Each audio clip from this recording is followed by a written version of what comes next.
గుణింత పదాలు దీర్ఘం: కాకర, కాజ, కారం, కాలు, కాడ, కాకి, కాలం, కాన, కాట.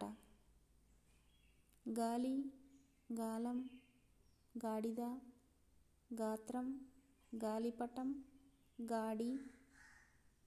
చాప, చాలు, చారు, చామ, చాగంటి, చాదస్తం, చాకు, చామంతి.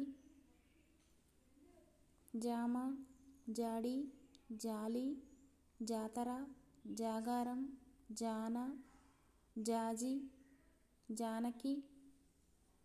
టాటా, టాకా. డాలు, డాడీ, డాకా, డాబరు, తాత, తారు, తాటి, తామర, తాజా, తాడు. దారి, దారం, దాడి, దాగడం, దామిని, దాత.